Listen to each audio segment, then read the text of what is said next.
Hello, everyone. Welcome to Monday Live with Alan and Greg and our guest, Randy Ray, the literate Texan. So if you're in It's the showtime. if you're in the comments fields and go and say hello to us. So Randy, how are things going for you today? Things are going great for me today. I hadn't done too much today. Drove to Dallas. They pumped me full of chemo. Drove home. Okay. Had a nice supper. I've got some books set out to read, and life is good. That's Yeah. good. You feeling good today? That's good. 'Cause I know sometimes after chemo, you just don't feel like doing much. Oh, well, I didn't feel like doing much. In fact, they gave me my roommate and I discussed. Well, I took some anti-anxiety medication, and everything went by really quickly today. Cool. We just put it that way. Yeah, everything went by pretty quickly today. I've had some visitors stop by, and that's been fun.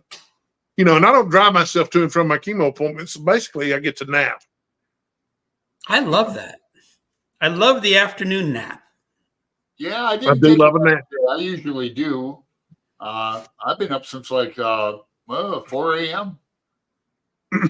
Yeah, so I'll be up late tonight because I took the steroids this morning. right. All And they right. always keep me up late.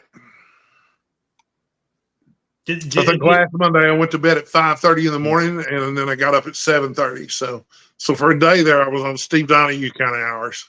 Those are my hours too. Yeah. Tell you, if you're ever bored, just box with me, Randy. I'm up all night. Let me tell you the nicest thing my wife ever said about me, okay?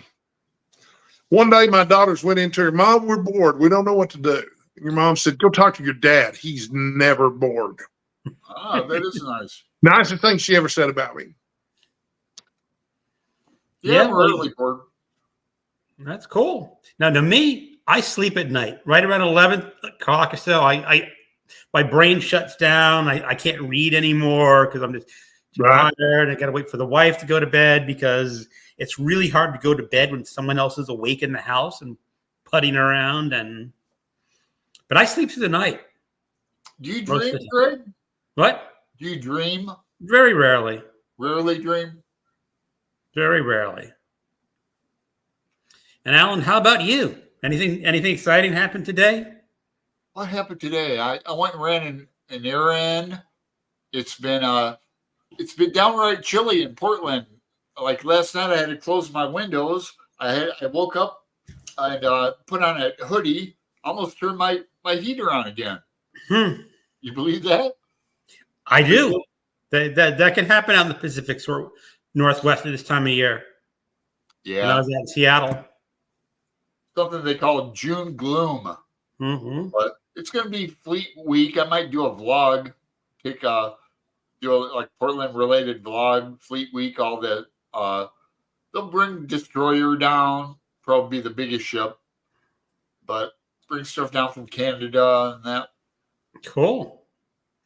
So let's say hello. We got Lee Kempter. Hello, Lee. Hi, Lee. Hey, Pat. Book chat with Pat. James Holder. Hello. James. James is a fellow Texan, if I'm not mistaken. James recommended a great cookbook to me, which now holds a place of high honor on my kitchen bookshelf. Yeah, cool. James is cool. He does a lot of tags. I tag him all the time. And Read with Jay. Hello, Jay. Hi, Jay. I have a brother named Jay. My day was good for me. My wife is, as I said, now officially retired as of last Friday. So this is like her first week of not having to work anymore. So she invited lots of neighbors over to play cards. They play cards every week, and I don't like playing cards that much, but they like a game where you need partners. Yeah. So they had an odd number of people. So I'm going, yes, odd number of people means I don't have to play cards, and I could just sit in my guest room and read a book while everyone's playing cards. Yeah, I love playing cards, especially Texas Hold'em. My wife is trying to explain to me last night after dinner. It's like, well, it's really fun because she's explaining why cards are fun. And I'm going, I've played it before. But, that's good for me. Hello, Hannah. Hey, Hannah. Hi, Hannah. And Read by Fred. Hello, Fred. Hi, everyone. Happy Monday. Happy retirement to Greg's wife. Yes. She's been waiting for this for years. Counting down the months and now the days, and now it's finally here. Wow. It's finally here. As she said, she woke up and says, this is my first Monday where I'm really off. Yeah. All she has to do is mail back her computer. She was supposed to go up to Friday to DC, but they canceled the appointment. So now she has to mail her stuff. Okay. Let's talk a little bit about books. Now, Randy, as you sure you know, we like you to just talk about a recent book you've read or a book you're currently reading that you think people may be interested in. Well, sure. It's June the 2nd, so it's appropriate to start talking about Star Trek novels. Okay. I am almost finished with the first in the Shatnerverse series of novels, The Ashes of Eden. And first of all, I guess for those of you who don't know what the Shatnerverse is, William Shatner in the mid-90s wrote a series of novels that postulated that Kirk had actually been resurrected after the events of Star Trek Generations into the 24th century, where he continued his adventures there. Okay. It was grouped into a trilogy of trilogies. They were unofficial, but it was very clear that they were trilogies. The first book in the series is The Ashes of Eden, which is actually set before Kirk gets killed in Generations. And that movie's old enough that I don't feel like there's a spoiler alert. Everybody knows that Kirk dies in Generations. I never saw Generations, but it's okay. Even I know that, yeah. I'm never going to watch it, so it's all right. Right. I have a question for you, Randy. Do you have a Star Trek shirt, like a yellow Star Trek shirt? With Not one that fits. No, I don't make them my size. Yeah. Well, Christmas is coming, so go Christmas ahead. is coming. My wife was a seamstress, and I was going to get her to make me one. And but I wanted one of the wine-colored ones from the Wrath of Khan movie. Yeah. Okay. Yeah. So anyway, The Ashes of Eden is actually surprisingly good compared to some of the others. Although, and here is a spoiler alert. If you don't want to be spoiled about the first Shatnerverse novel, tune out. Okay. But Kirk falls in love with a much younger woman. All right. And that drives a lot of the plot.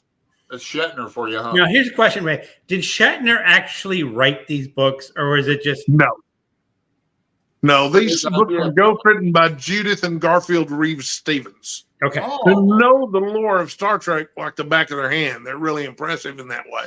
And they're pretty good writers, although they are writing in a style that's meant to evoke what Captain Kirk would sound like if he were writing, or what William Shatner would sound like if he were writing. Okay. There's lots of sentence fragments.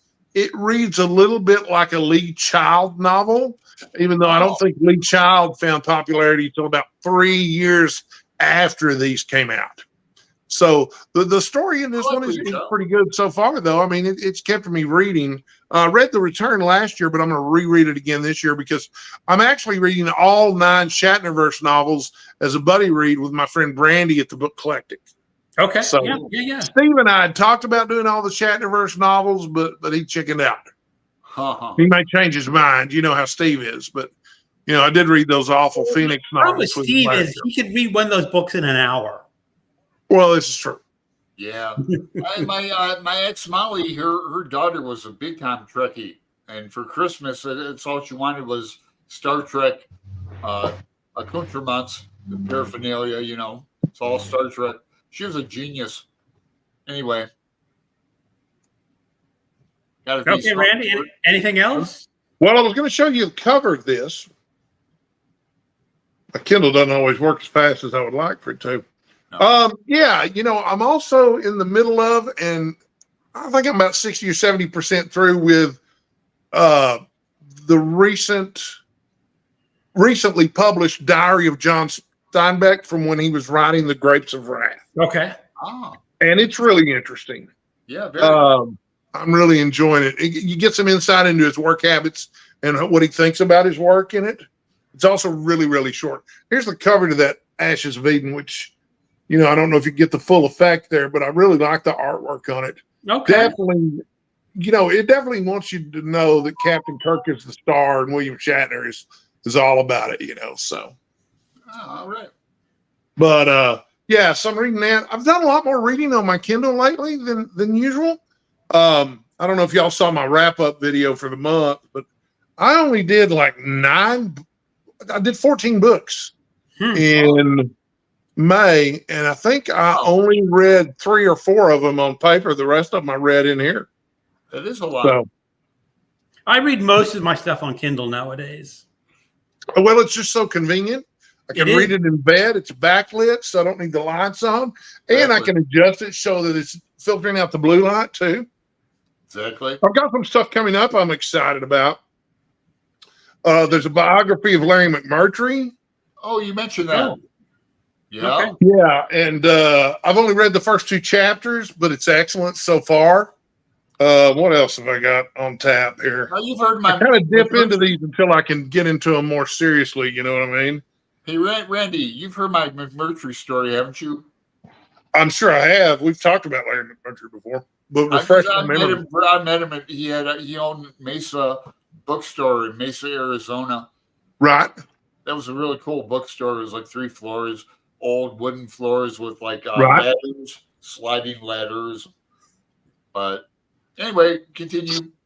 Oh, okay. So I've got this book, and this is an old book, The Jesuit Guide to Almost Everything, A Spirituality for Real Life, by James Martin. I don't know if y'all are familiar with this book or not.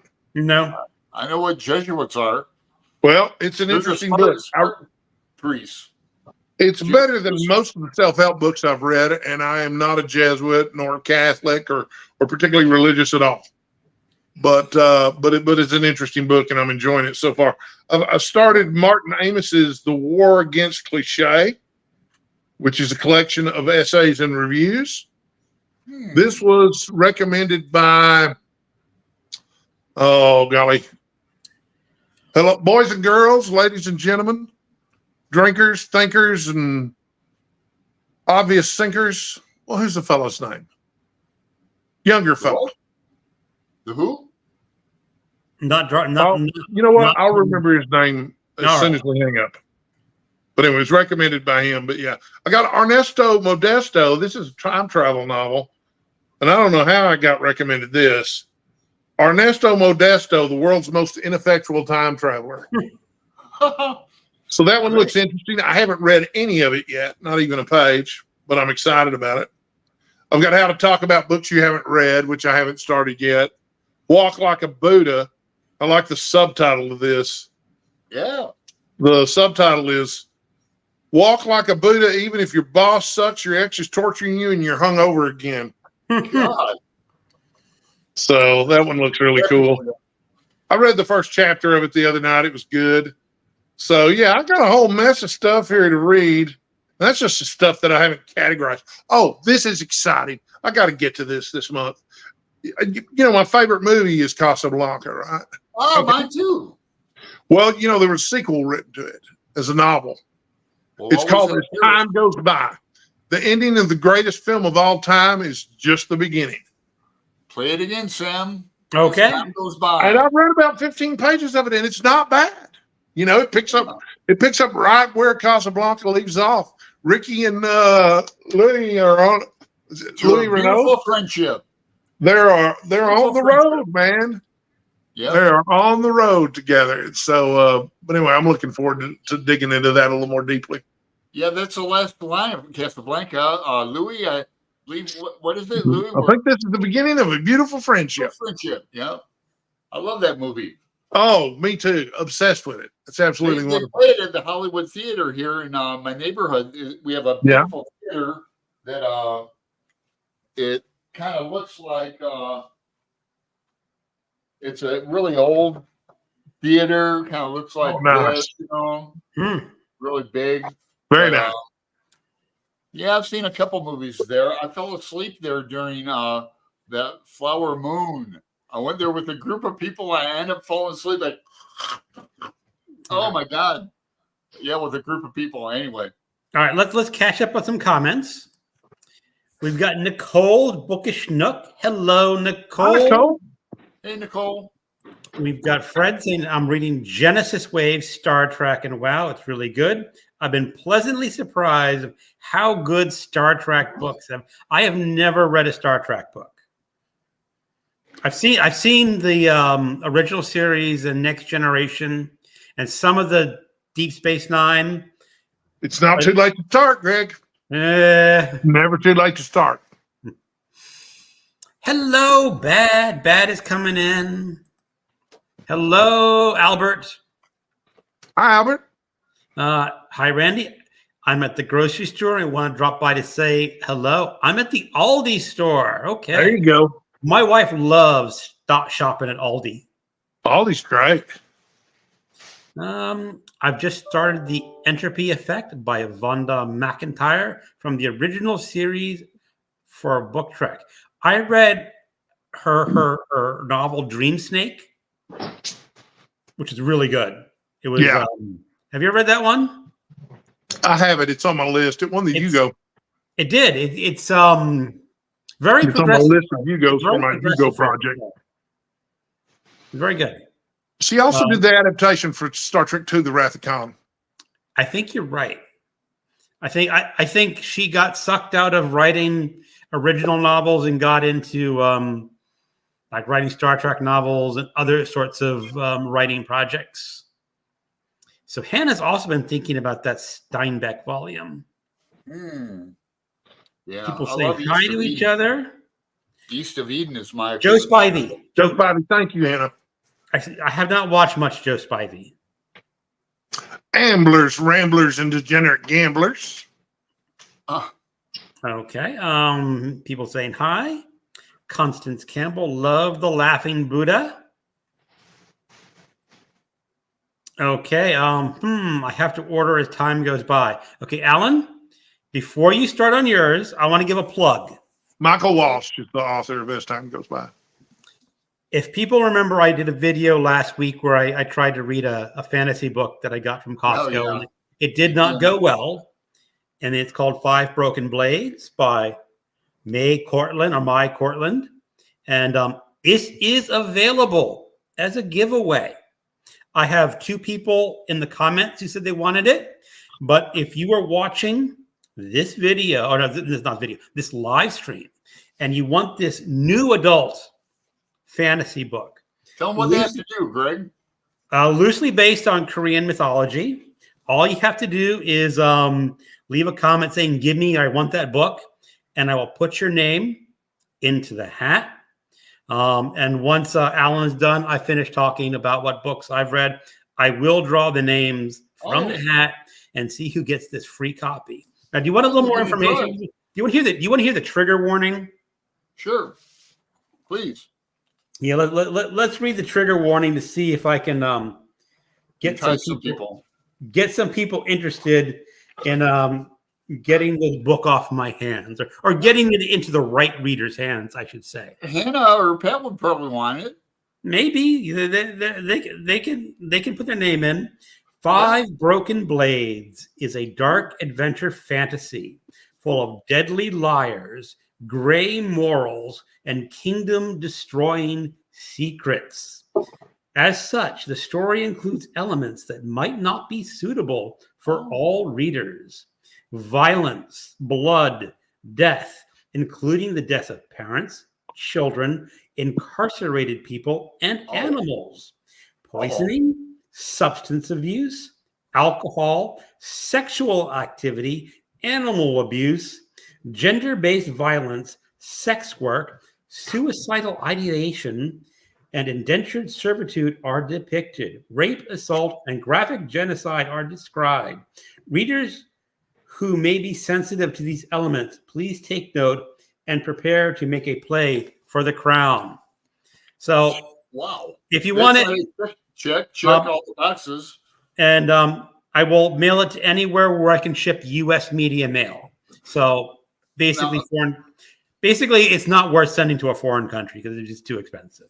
Now, I have a question. Am I eligible to enter my name into the contest? Do you want me to enter your name into the contest? No. Oh, I'm just being a facetious jerk. No. So. All right. We got two names. We got two names in the hat, so there's a little bit of drama. Yeah, cool. You got your hat ready and everything. I got my hat ready. Okay, Alan, what have you been reading? We're technical here at Monday Night Live. I got my schedule on my refrigerator. That's where I keep the schedule. Well, I haven't been reading too much.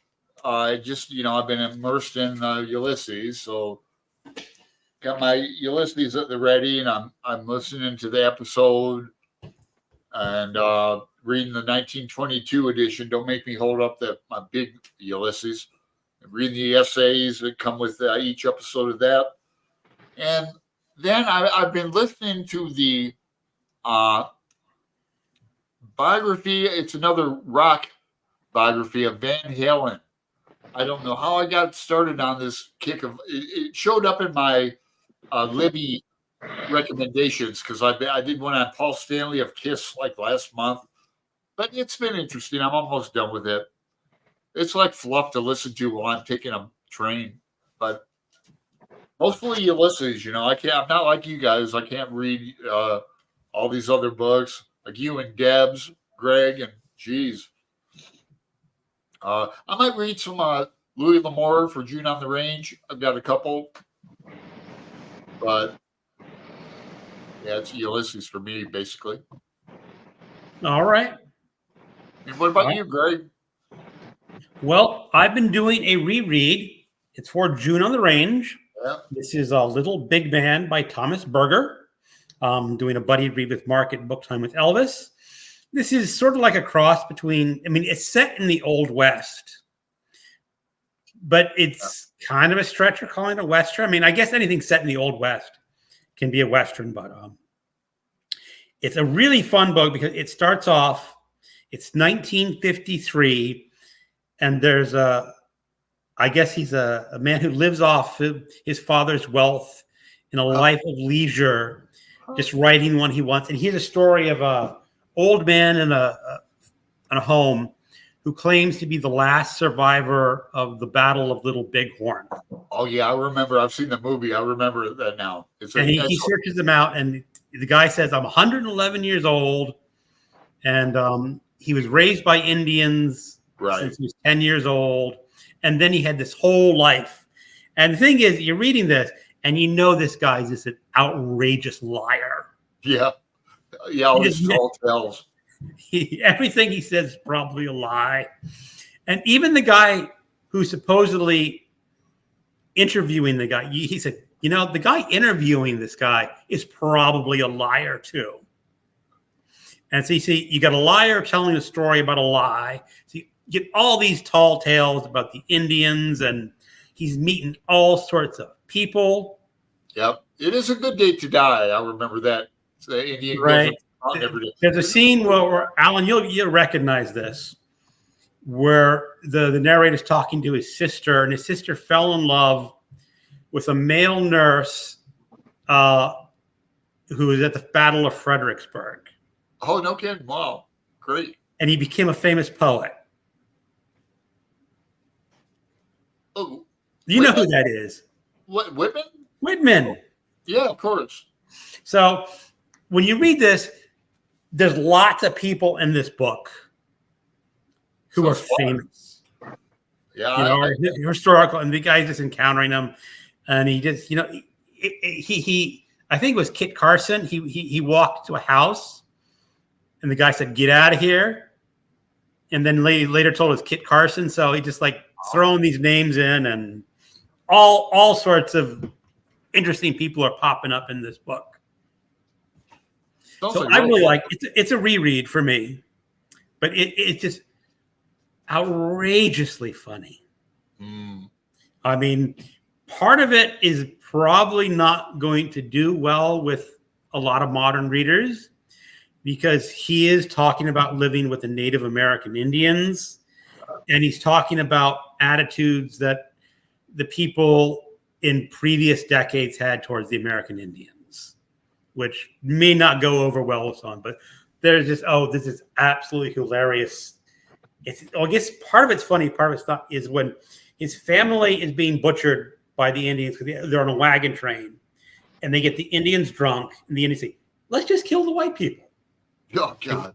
So they kill all the white men. They leave him and the child alone, but they sexually assault all the women, except his sister. And his sister is kind of like huffing, like, why am I not being sexually assaulted? Yeah, that might not go over very well these days. But then it turns out later that they thought she was a man. Oh, jeez, that is funny as hell. So, you know, I it's think it's funny. older, but Yeah. it's funny. And I'm also like Alan. I'm reading Ulysses by James Joyce. I just finished chapter 3 this morning, which I guess is the hardest chapter to get through. One of them, yeah. Yeah. Because it's all stream of consciousness, and there's a whole lot of depth behind Stephen Daedalus's thoughts. A lot It's of like Aristotle. what, and the problem is, I can't stop to read every nuance in that chapter because that would take me a month to get through it. Yeah, it's ridiculous. Chapter So I'm 3 just is reading it. victorious. I'm getting the idea, and I can sum it up. Stephen Daedalus walks along the beach and has some deep thoughts. Yeah, basically. Basically, that's it.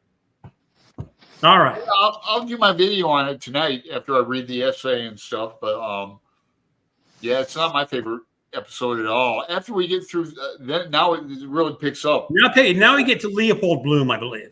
Yeah, you'll really enjoy it because you're. I think I'm going to really enjoy Leopold Bloom from I everything. think so too. He's the cat person, you know. He Okay. has a cat and stuff, among other things. But yeah, Okay, that's what I've been basing, and I've also been reading or listening to a science fiction book on audio called Eyes of the Void by Adrian Tchaikovsky. It is a sequel to his book Shards of the Earth, and it's just fun space opera. You know, it's humans in space, mini aliens. There's space travel, and you have to go through what do they call it? Subspace, and only certain people can navigate through subspace. And you kind of feel a little bit of Dune there, but without the spice, But it's fun. I mean, I'm enjoying it. It's not ever going to make anyone's top 10 science fiction novels, but it's a lot of fun. Hey, I might as well mention while we're at it that I'm really impressed with our group on your Discord. We are getting through it, and most people, yeah, keeping up. I mean, you guys are ahead of me. Yep. Well, Alan, it's 12 pages a day. That's all you have to do. Now, I've been reading a little more because some of these chapters have been a little bit longer than 12 pages, but they've all been under 20, so you can easily. I like the schedule. I think as we go on, we're gonna at the end we'll have time to really fill in the blanks. It's gonna be good. I like the schedule the more I think about it. But, all right, a few more comments and last chance to claim being put into the hat. More coffee. All right. Martin Amis, I think James Martin is great. Or is he talking about Martin Amis? James Martin is the guy who wrote the Jesuit Guide to Almost Everything. The other way. Okay. All right. People saying hi to Hannah. Love the Laughing Buddha. Have to order as time goes by, says Lee. Michael Walsh is the author of that, Lee. It sounds like I don't think Lee wants my fantasy book. Hey, Lee, my thought exactly. Question for you three. What were your favorite horror reads for Horror Mayhem? Okay, let's answer this question. No, before we answer this question, I don't think we're going to get any more volunteers for the hat. So people can just see that I'm drum roll it out. And it is Don Kyo, who gets that's the name of the guy who commented on my video, Okay, great. Don Kill. Congratulations. And I will leave him a message on the video saying that he can claim his free book. Now, what did you not like about it, Greg? It's really written for a younger audience. Yeah, okay. It's considered new adult, New adult. which is really just sort of like young adult, only you're allowed to get more explicit. Everyone is 25 years old. I and see. One of the things is when I read fantasy books, I kind of like world building a lot. Mm-hmm. And this does not have a lot of world building into it. It was supposedly based on Korean mythology and legends or whatever. And all I really got was she gave her characters Korean names, even though I am almost certain the author herself is Korean American. And I just would have liked a little more detail to help me through understanding like a different culture. Yeah, it's too bad. But that sounds like something you'd like, especially with all the trigger warnings. I never got at any one of those trigger warnings that was worth a piece of salt. Oh wow, yeah. I mean, no, there were some violent scenes, but they're very laid back, and so maybe it was a trigger warning to get attention. I was about to say that's not a trigger warning. That's a come on and read me warning. Yeah, exactly. All right, so gentlemen, what were our favorite horror reads for Horror Mayhem? Well, I dropped the ball, I think, this Horror Mayhem. Although I did have fun because I buddy read with MJ, a reread for me, first time read for her, Pet Cemetery. And then not only that, we watched the movie together, at the same time, and commented back and forth on Voxer. Right. So that was fun because I had forgotten the movie and how, and that was last month. It happened like the week that I had it wasn't a really close call, but I had a car almost hit me. I was being like dumb listening to an audio book, and anyway, and that has a really dramatic scene in there with that someone gets hit by a car. Anyway, it was fun. That's all I read. What about you, Randy? Well, the best one I read was The Silence of the Lambs by Thomas Harris. Okay. That's a great book. Yeah, followed closely by The Exorcist. Oh, those were the two best. But let me just say something about the worst. The Traveling Vampire Show by Richard Lehman. Richard Lehman can be probably, he just has this. Wow. What a stinker. Yeah, really wanted to like it. Just couldn't bring myself to. I have liked some of his other books. Well, his obsession with erections and breasts was a bit much. And I'm no prude, don't get me wrong. Right. Man, every third or fourth paragraph, man. It's like, and I understand he's writing from the perspective of a 16-year-old. Right. But, I've read books from the perspective of other 16-year-olds where sex wasn't the only thing on their mind all the time. Even though in real life, it was pretty close. But even in real life, it just didn't seem that creepy. But besides that, the villains were really thinly drawn. The climax would have been great, but it was too short. There was just so much wrong with the book that could have been good. It was a real missed opportunity. The title sounds good. Oh, it was a great title. It was a great premise. Yeah. The premise. Yeah, it was a really great premise. Yeah, the premise is that there's this carnival type organization that comes through town with a vampire in a coffin. And, you pay your $20 and you get in to see this vampire. And, she winds up fighting all comers to see if they can survive in the ring with the vampire without getting bit. Wow. Yeah. I mean, the high concept would make for a great movie. Yeah, so it writes itself. But it's all about execution, baby. Yeah, I would like that too if he brings up erections and breasts all the time. That would get, Yep. I mean, once in a while, but geez, man. Yep. Then there was no trigger warning. They didn't exist back then.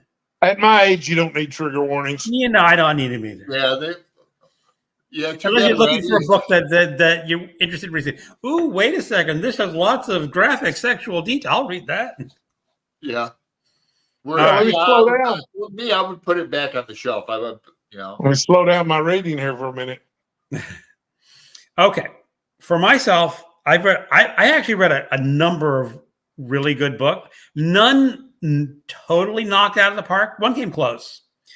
But one that I really liked was Whisper Down the Lane by Clay McDonald Chapman. And it starts off, it's early 2000s, maybe late 2000s. And a school teacher, he's an elementary school teacher, and he's going to school. And they had a class rabbit in one of the classrooms, not his. And he discovers this rabbit has been ritualistically sacrificed on the soccer field.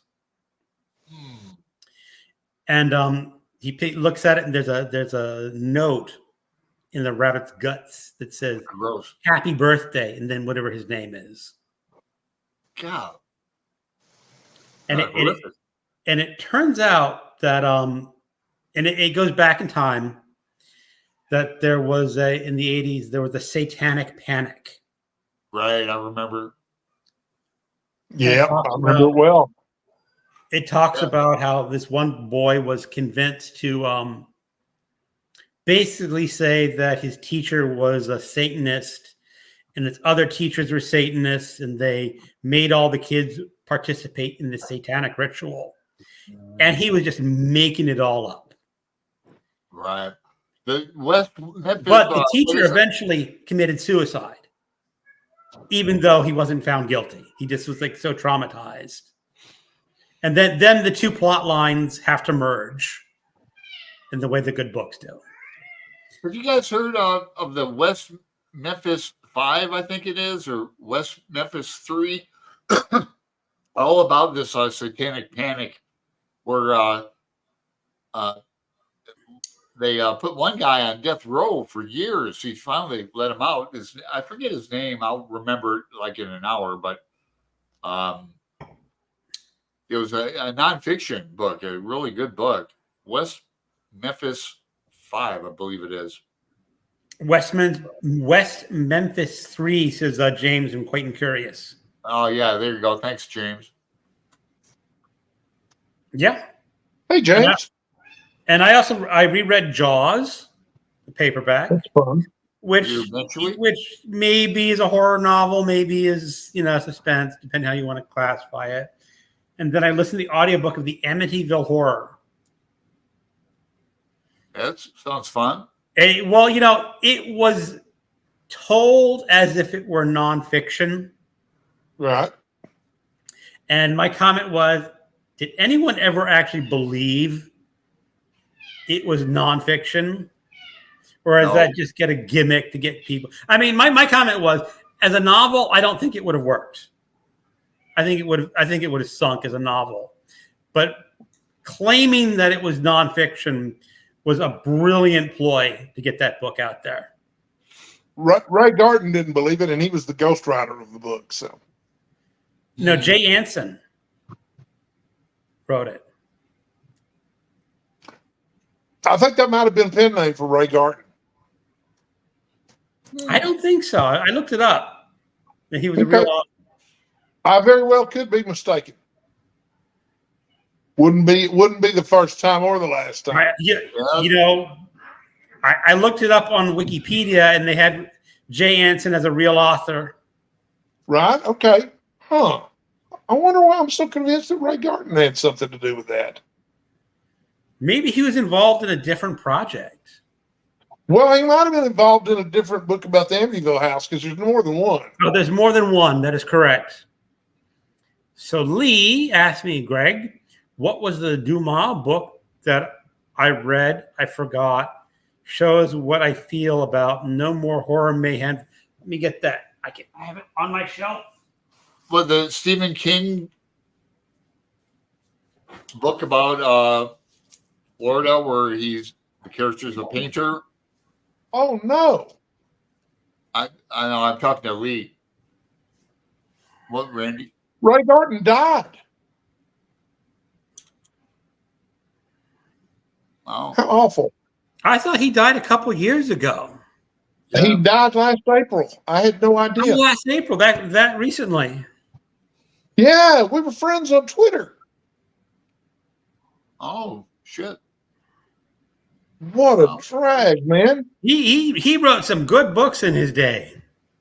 Oh, yeah. Live Girls is one of my favorite vampire Live Girls novels. is great. Well, he wrote over 50 books.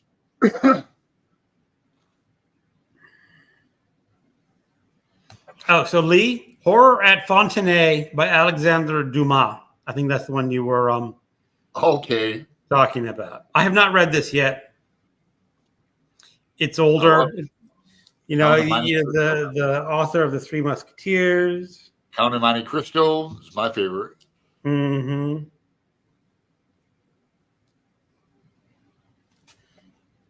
All right.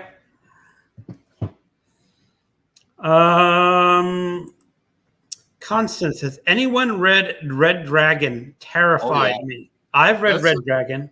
That's the first Hannibal book. Red Dragon's a good book. I remember reading that when I was like a sophomore or junior at university, and I was supposed to be reading all my textbook. Yeah. I read Red Dragon and Silence of the Lambs instead. Yeah, Hannibal gets thrown down the stairs in a wheelchair on fire. If I remember, That's not Hannibal. That's a journalist. Even better. Yeah, those two books, Red Dragon and Silence of the Lamb, were excellent. Yeah. Yeah. And then like, was it 15 years later? He wrote Hannibal, which was What a change of pace. Well, I read that and I really felt like I could just imagine the author being hounded for a sequel. Yeah. And he goes, I don't really want to write a sequel. And then he said, you really have to write one. I said, okay, I'm just going to write you one to get you off my back. Yeah. And then he wrote a second one, and I never even, like Hannibal Rise. I never read Hannibal Rising. Yeah, the prequel of all prequels there. I never bothered to read Hannibal Rising. Hannibal was enough for me. It was like, okay, I see what you're doing there. He had so much talent, and now maybe it was such a successful book and movie. He just felt like I can't top this, Right? And so I'm just going to hang up my laurels and sit on that one. I know he lives in Italy. Mm-hmm. Hannah's got to go. Goodbye, Hannah. I'm probably sure you're gone. Quite curious. Hey, Randy. Hey, Alan. Hey, Greg. Hey, James. James, and that's where he's saying West Memphis 3. My main man, James. And Constance saying West Memphis 3. Damien Eccles. Yep, that's the guy. HBO did a series of documentaries of them called Paradise Lost. Yeah, that was great. I read the book back. God, I was living down in Klamath Falls, Oregon, South Oregon. And it was a good book. I read it with like a couple other people. Damien Eccles. Yeah, Angelia. Who's Damien Eccles? Is he? He was the guy who got railroaded and put on death row. Oh, he got the guy put on from the West Memphis 3. Right. Okay. And she says the HBO documentary was really good. Yeah. Yeah. Thanks, you guys. People believed when the movie came. I saw the movie when it came out, and I knew it was a bunch of hooey back then. The Amityville Horror. Hey, friends. Hello. Yep, that's the one. I'm finishing number 6 of the D'Artagnan cycle. Pretty good so far. Yep. Yeah, I've only read the Three Musketeers, and I've also read the second one like 20 years after. And I didn't gel with 20 years after the way I did with Three Musketeers. Alexander Dumas. So Called Between Two Kings. Hello, Elaine. Hey, Elaine. All right, Randy. What other events are you gearing up for over the summer? Well, first, let me address the Ray Garton issue again. Okay. I solved the mystery. In the early 1990s, he ghost wrote a book for Ed and Lorraine Warren about a different house that was formerly a funeral home. Okay. And Ed and Lorraine Warren were involved in the investigation of the original Amityville horror, among many, many other stuff. And he felt really, really uncomfortable about it because it was so obviously untrue. And then, events. Have we got reading events or have we got reading events, man? We got lots It's of a good little reading. overwhelming. So I am reading, I've already mentioned that I'm reading the Shatnerverse novels for Summer of Trek. Mm-hmm. The Summer of Trek's a big one this year because it's 3 months, June, July, and August. You can read anything you want that's Star Trek related. I've got the 9 books in the Shatnerverse trilogy of trilogies, but I'm also reading Star Trek Prey, which is a separate trilogy that focuses largely on Klingons. This was a recommendation from Brandy at the Book Eclectic, and I don't know, they had me at one of my favorite Star Trek villains was Commander Crouch in Star Trek 3, The Search for Spock. And, apparently he had a whole house and ancestors and heirs and so forth that have gone on to live well into the next century. And they have their plots and designs going on too. So I think they're the catalyst for the plot line in the Star Trek Prey trilogy. But anyway, it came highly praised, so I'm certainly willing to give it a shot. I mean, if I could read those awful Phoenix novels with Steve Donahue last year, I can certainly read these, right? You're right. Mm-hmm. Yeah, so that's event number 1. Event number 2 for me is June on the Range, which I did a video about that the other night. I've got about 21 books to read for June on the Range. I don't know that I'll read all of them or even most of them because I'm definitely going to read Streets of Laredo this year, which is the sequel to Lonesome Dove. Yeah, and I love Lonesome Dove. That was one of my favorite reading experiences, was doing June on the Range and just reading Lonesome Dove during it. Hell yeah. Lonesome Dove is fantastic. Yeah. Laredo's good too. You'll like it. Dune in June. Another reading event coming up, so I'm going to participate in that. Loved the novel last time I read it 20 years ago. Have no reason to think I won't love it again now. Now, see, that's something I would like to participate in. I read it in September. If we weren't doing Ulysses, I would do it. I've never read Dune. Yeah. Not sure about Ulysses. So maybe someday. It's not high on the priority list for old Randy Ray. Yeah, but I mean, I would like to read Dune someday. Yeah. Sure, well, and I guess there's 6 novels in the main Dune series. And then there's the fan fiction written by his son and who's the Kevin famous J. author? Anderson. Yeah, Kevin J. Anderson. So, but there's also Summer of Support, and I'm going to read for The that. Natural. I'm definitely going to read The Natural. Yeah, and then I've got several other books. We're all reading The Natural. We're all reading The Natural. Yeah. Well, that doesn't mean I can't mention it. You asked me about which No, you can't. I'm tempted to start it. I've got it on audio. Something's The Natural. I've got another book that's a time travel book called If I Never Get Back, and it's about a guy who travels back in time and winds up playing baseball professionally in the 1880s. Oh, okay. And it's great because the rules are so different, and him adjusting to the rules make for some really interesting storylines. Now, Randy, they're just horrified at his tactic of bunting. He bunts for the first time, and nobody's ever seen it, and they're just like, don't ever do that again. That's funny. So yeah, and I've got a book about the making of Bull Durham that I'm really looking forward to reading. I've got Beartown over here by what's his name? Frederick Backman. So I'm looking forward to reading that. I really liked the other books by him that I've read. Right? Beartown's about hockey? Yeah, it's a hockey book. I don't know anything about hockey, but I'm willing to learn. Yeah. So yeah, Summer Sport. There's got to be something else coming up. Are you doing the Rocket Summer? Probably, yeah. I'm not entirely sure when it begins and ends or what it entails, but yeah, I'll probably jump in and participate. It's just I July. like to read, Greg. Hmm? I like to read. So Yeah, read's yeah, all I'm right. sure that I can do stuff for Rocket Summer to read. I'd definitely like to revisit. What's the name of the story? Microcosmic God by Theodore Sturgeon. That's bound to qualify for one of the time periods in there. And then When it did you write might be it? fun to read Flowers for Algernon again too.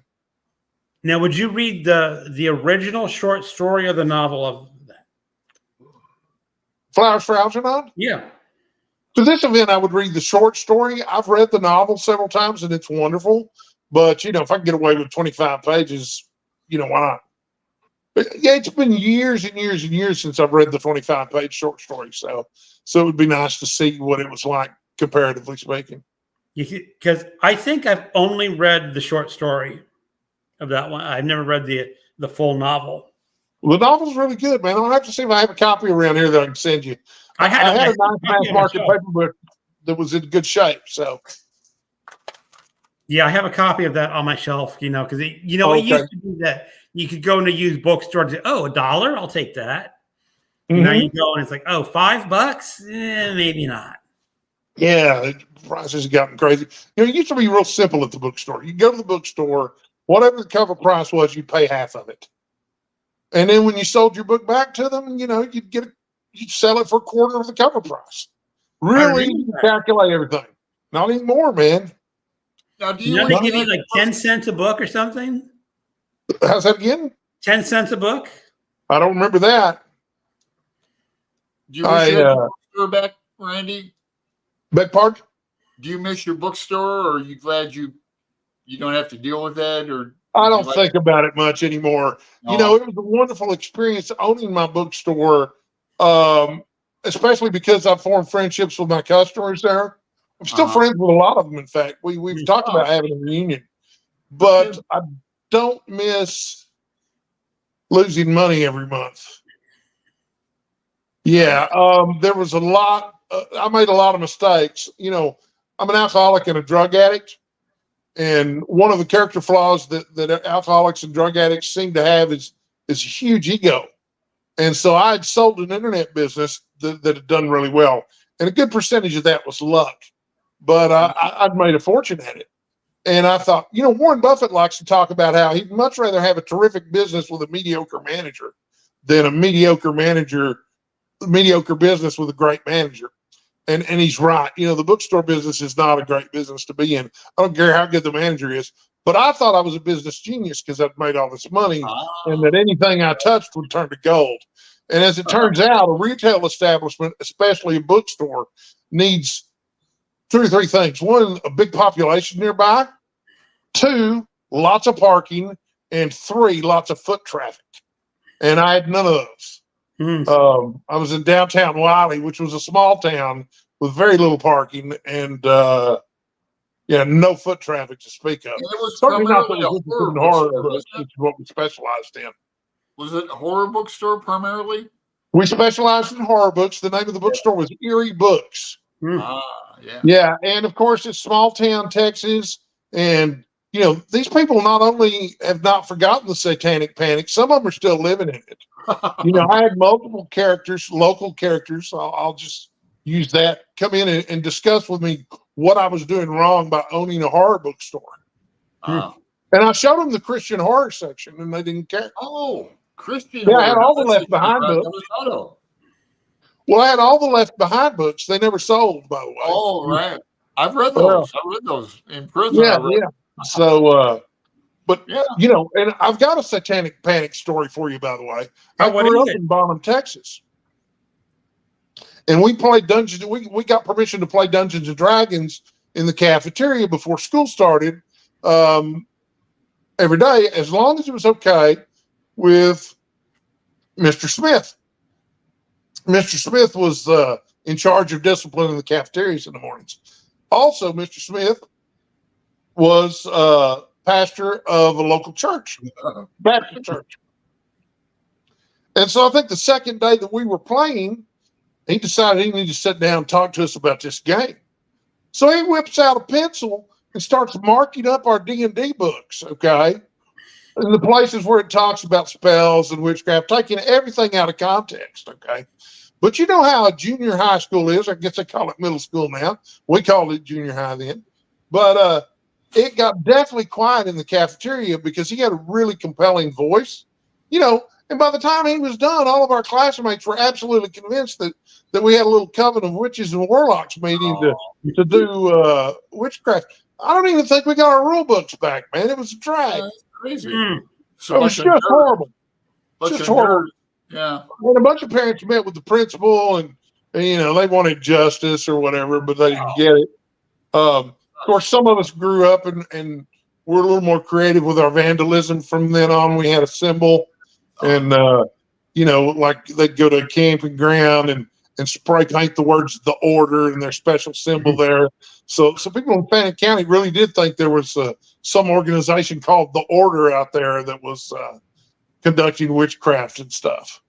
Thanks to some acquaintances of mine. Oh, wow. Those are the days, man. Yeah. All right. Let's look at a few more comments. Lee says the second one she's talking about the Three Musketeers is the Red Saix. I don't think that was available when I read the 20 Years After. I think that's like a recent discovery in his shelf of unpublished books, if I'm not mistaken. And that was excellent, she says. Hey, Gareth. Gareth, I had some I brought my biscuits. Oh my God, Gareth's here. Yeah, I brought some biscuits. Like, this is the kind of biscuits I like. You can use them for like to put your pint on too. They're like coasters, but these are my biscuits. If you respect wood. Hey, Big Hard Gareth, how's it going? Flowers for Algernon is my joint favorite book. Book, so yep, laughing. Hey, Elaine saying hi. Saying hello. Happy belated birthday. Yeah, Gareth. Happy belated birthday. Happy birthday. Farrah's here. Hello, Farrah.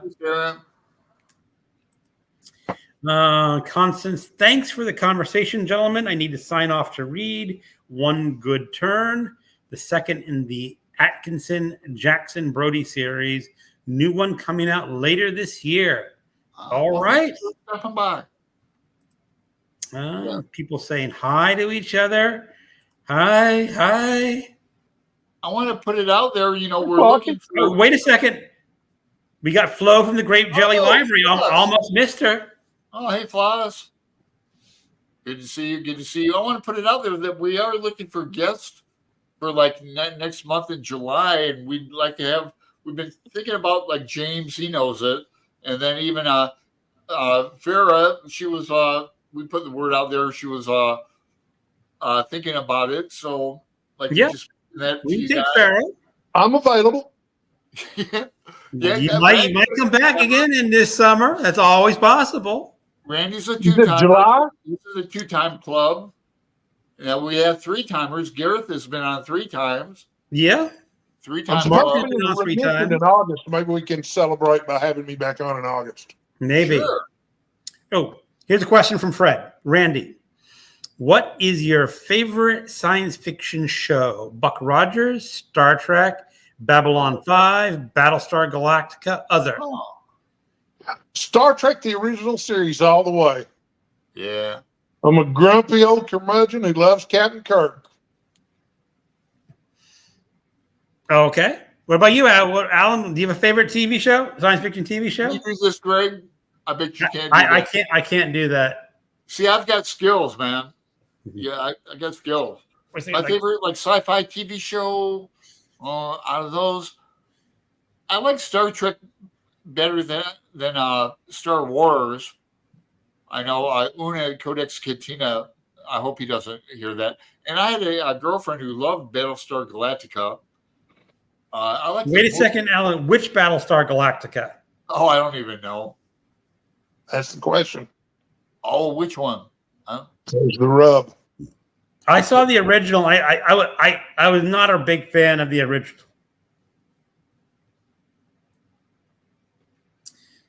For me, I'm going to go out on a limb. Oh, My favorite is Red Dwarf. Red Nice. Dwarf. I just thought by having such a limited cast, you got the dynamic between the characters because they are all so distinct. I mean, how could you not love Detesting Rimmer? Alan, I'm probably talking way over your head. You probably don't know. Yeah, I've never seen it. Now, Randy, you know. Or did you never see Red Dwarf? I've seen it. All right. Galactica 1980. Anybody remember that one? Battlestar Galactica 19. Is that different from the? It was just different. They decided that Battlestar Galactica was too expensive to continue to produce, but they didn't want to end it. So the last season, they turned into a new show called Galactica 1980, in which they had found Earth. And they were gradually trying to upgrade Earth's technology before the Cylons caught up with them. Anyway, it was real kitschy, but it had a really great Starbucks story that was left over from the previous Battlestar Galactica show that was basically told in flashback, but it was just an episode of the original Battlestar Galactica. But yeah, if you get a chance to see Galactica 1980, it's a kick, man. How many episodes did they make? I think they made 12. I think it got half a season. Hmm. It was better than Salvage with Andy Griffith. Oh, wait a second. I remember that one. That's when he built his own moon, whatever. Built his own spaceship to go to the moon and back. Andy And Griffith. they never used Andy it throughout Griffith. the series. Jeez. Huh.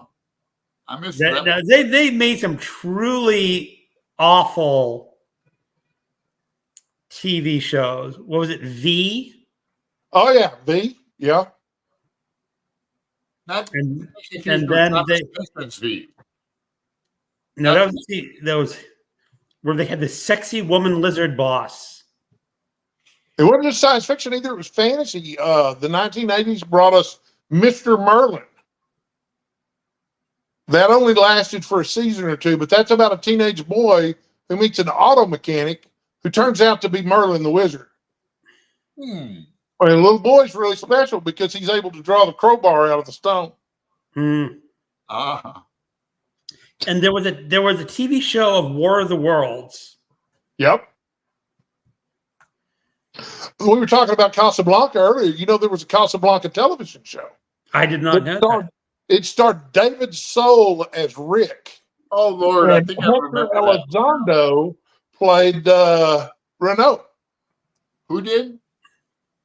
Hector Elizondo.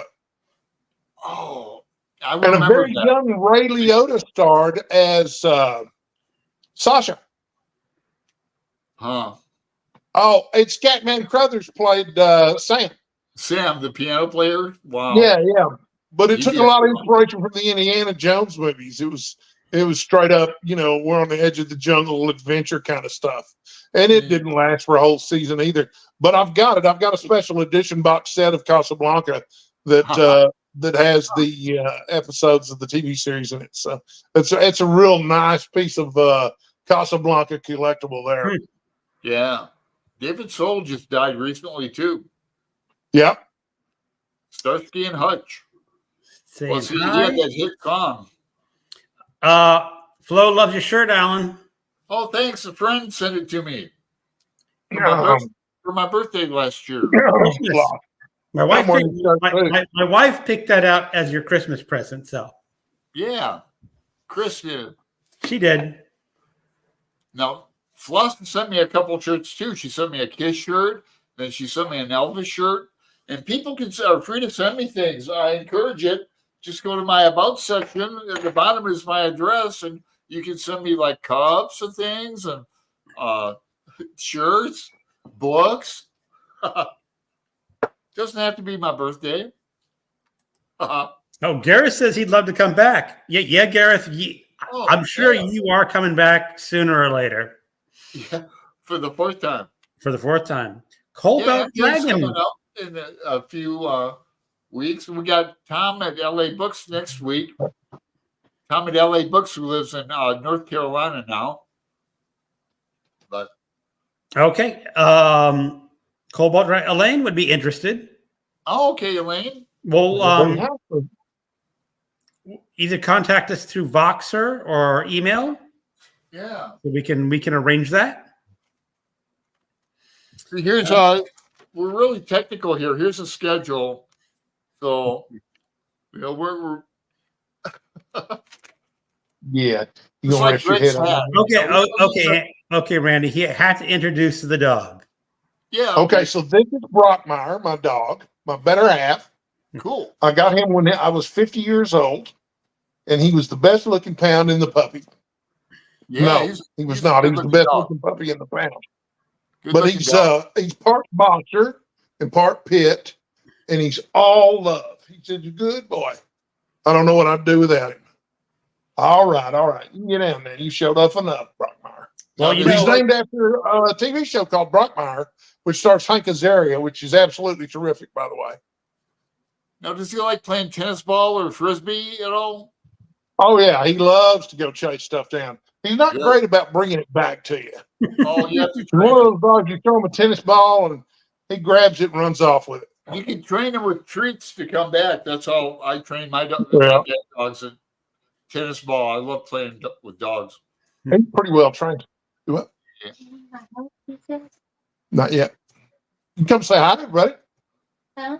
You come say hi to everybody. Oh, I look terrible. Y'all always hear about Randy's angels. This is Randy's most important angel right here. This is Tiffany.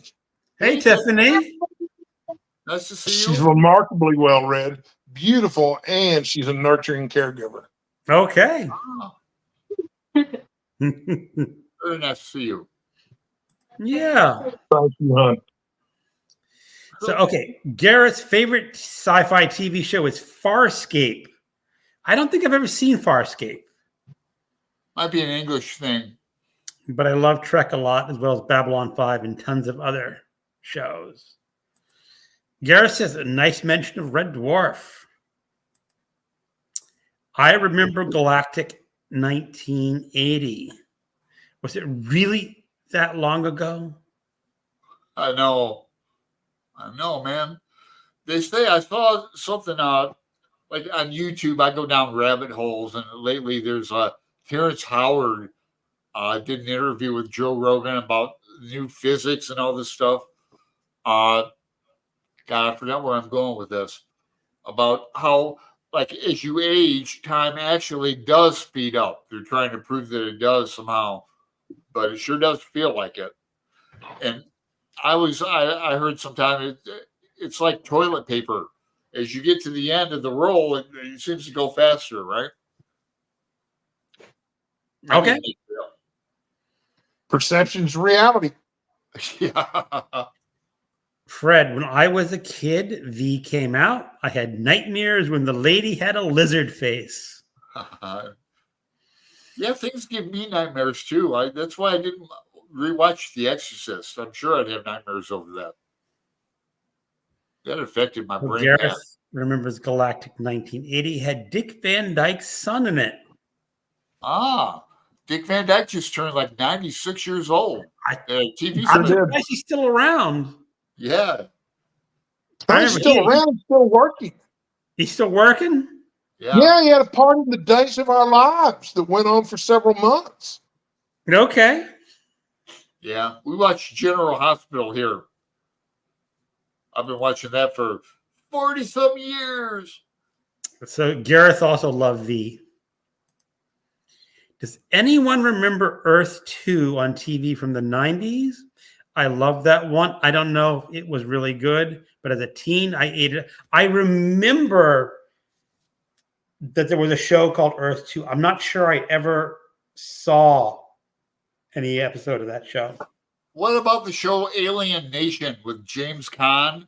Oh yes. The aliens had two hearts, and the drug was this blue liquid. It was a drug that all the aliens were on and stuff, and the cops had guns with like two barrels to hit their two hearts. I don't think it was James. I think James Caan was it in the movie? original movie version. You're right. You're right. And I don't think any of the actors from the original movie made it to the TV series. Yeah, I'm glad you remember that. Usually you're saying, no, that can't be right, Alan.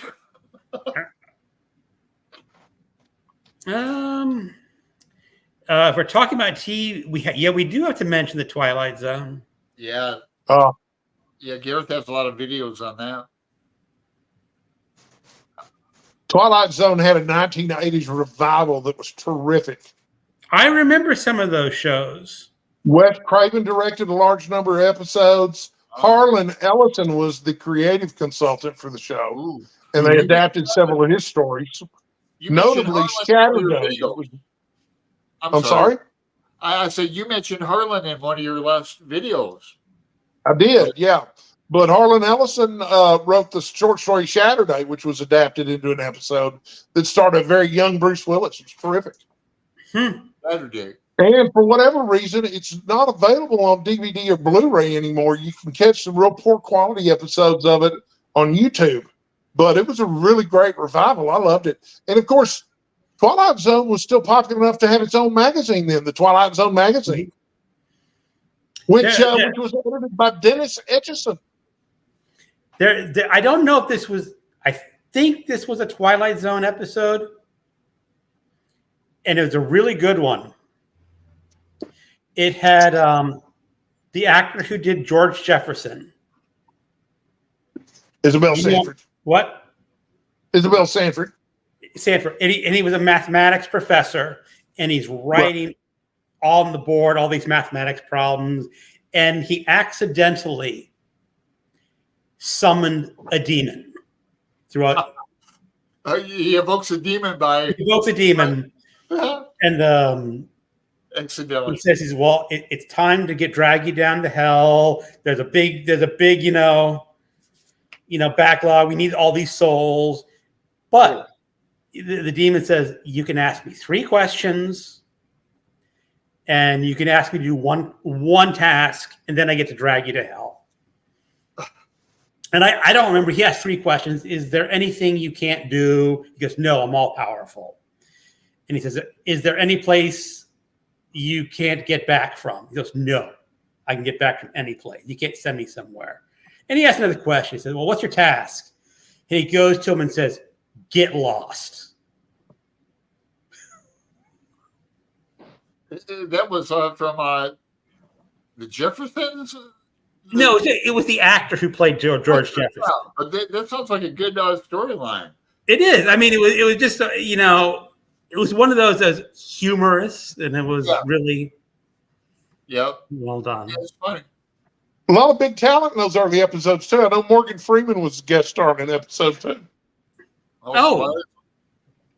There was another horror. There was not sci. It was a horror one. Tales from the Dark Side. Yeah.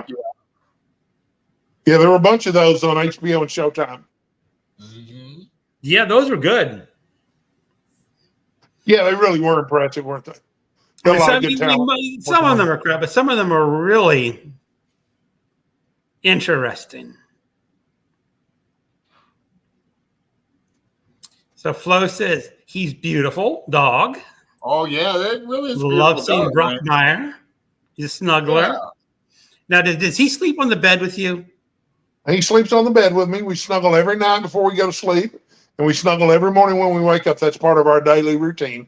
When I turned 50, I got tired of sleeping alone all the time, and so I got Brockmeyer, and I just need my oxytocin, man. He's a little oxytocin factory right there in the bed with me. Yeah, I love and he tolerates snuggling with me, although he does shake the daddy off of him as soon as we're through every time. They shake it all off. Yeah. Yeah, I love it. That Always makes me laugh when he shakes it off. I know when I move around in bed too much, the cats get upset with me, especially the ones that sleep at my feet and I've thrashed, and you can sort of see them get really upset. It's like, I'm sleeping here. Yeah, don't Brought they my make community biscuits life, too? They make biscuits on you too, don't they? Yes, they do make Yep. biscuits. Come See, here. my dog is the dog I like is a miniature schnauzer. I had 2 of them, but the last one was a wonder dog, and I'd like to get another one. I named him Fergus, but after Where Goes Fergus, a Yeats poem. But or I'd get a rescue. I'd like to get a miniature schnauzer, but I could see a rescue. Alan, the thing is if you're Yeah, going to get if we're going to cat, we went to a rescue shelter, and I mean the problem is you're going to fall in love with almost all the animals in there. Yeah. Because when I went to see Pip, he's my 3-legged cat.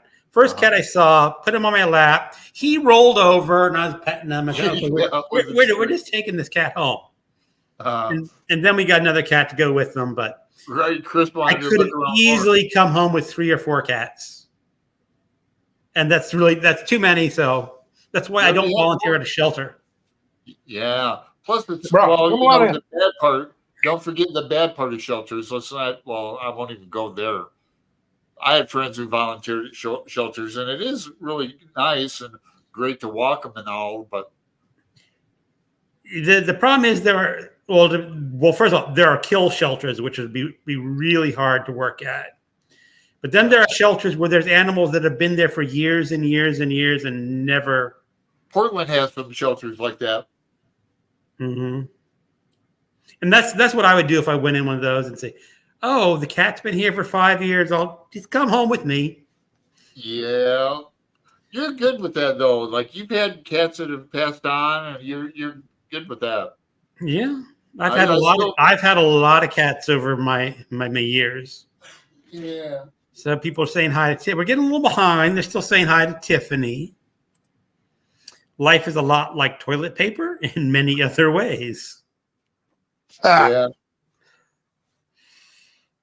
All right. So Farscape is an Australian production, but in collaboration with the Henson Creature Shop, created by Brian Henson. That's a picture of Angus. That was Angus. Y'all know I have a second dog. You do? What? Yeah, his name is Orson, and he is half pug, half beagle. But he's not doing well. He's getting old. Oh, he is. Orson. Yeah, he gets around worse than I do. Yeah, I remember when one of our other last cat, when she got like 7. It's really hard when they're old, but you still get come on. There's my boy. You don't want to be on camera anymore? Huh. He doesn't quite understand being on camera yet. Oh, you have gotten some storms, haven't you? We've been hearing about all the Texas storms and that, Randy. We've had a little rain, a little wind, just a a little bit of hail, tornadoes. floods. Yeah, a little flooding. Yeah, it's been. You know me, I'm just made out of old shoe leather. They can't hurt me. Yeah. The big thunderstorm with the big tornado that did so much damage out north of me was about 20 miles north of me, but it was close enough to the city that they set off the alarms. You know, we've got the sirens that blow, and they're right outside my window. Yeah. I'd already taken my sleeping medication for the evening. And I can wake up from my sleeping medication. It's not so strong that I'm unconscious, but I do enjoy sleeping. You know, I've got a king size bed, and I really like my comforter. I got my dog next to me, and those sirens started going off. And I thought to myself, well, tornado's coming. It's just going to have to take me to Kansas because I ain't getting out of bed.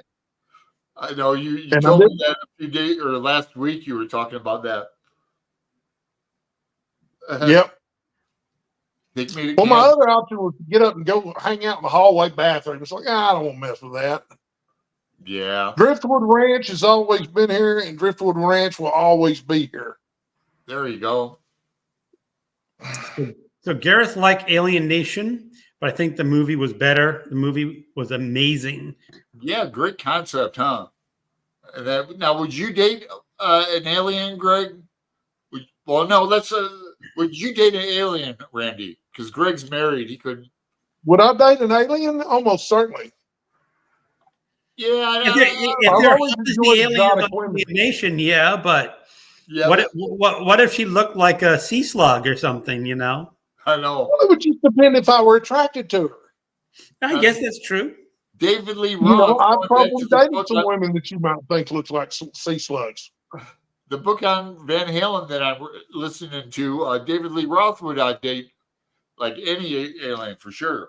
But Yeah, she'd have to look like David Lee Roth. I'm Dave. Yeah, he was a real jerk, it turns out, from this book. Man, even worse than we thought. They did put him in a He's a straight. character. Not the people, not Eddie or Alex or anybody. It was the road managers. The road manager. They all got fired in that. They put him in a straitjacket. But anyway, those Alien Nation aliens, I remember, looked very foxy indeed. Mm-hmm. Or some of the aliens on the Star Trek TV shows. You know, put a couple ridges on the forehead and ears. Sure, I'll date you. Yeah. Now, my question is, Spock had he was half human, but how could a species that grew up in a different environment, in a different part of the universe, be fertile with a human? Yeah, that's the ultimate interracial. That's what you call willing suspension of disbelief. Yes. I was gonna make, when I was younger, like science fiction, make a comedic science fiction story about co-parallel evolution, that everyone evolved from the same species on different planets, from seed aliens. Sounds like a involved story. You should think about that and try to write it. I'm not. I don't write anymore. But that would explain it. Like, you know, there's a master race or master alien race that seeded all these planets with the same. Yeah, it's got to be something. I like physics and science. So Farscape was good. We have the series and the movie. No, Twilight Zone was edited by T.E.D. Klein. Okay, the magazine she's talking about. For the whole run? There was a Twilight Zone magazine he's talking about that was edited by T.E.D. Klein for a while. Right, yeah. I used to buy it at the grocery store, and I'd mentioned that I thought Dennis Etchison was the editor for a while. But, you know, it's possible they had multiple editors during their run. I don't know. Yeah, I will be doing a deep dive on the 80s series. Once I've done the deep dive of the original 80s series, is available in the UK. Oh, he's probably talking about the Twilight Zone reboot. Yep. Randy, I collect the magazine. I've done a video on it. I've only got a few to get to complete it. Ooh, Cool. that is kind of neat. I wish I still had them. I had a bunch of them because I picked them up at my local convenience store there in Bonham, Texas, but I didn't keep any of them. So I named my band after the Twilight Zone, and every album is an episode title. Cool. You know what? Your bona fides are well established in my book. Yep. Alfred Hitchcock Presents, I think, was the name horror. He had a series of paperback books. Yeah, those are great. Though I have a couple of those, and you get a lot of good stories out of those. Those are really great anthologies. I liked my favorite title was Alfred Hitchcock Presents Stories That Scared Even Me.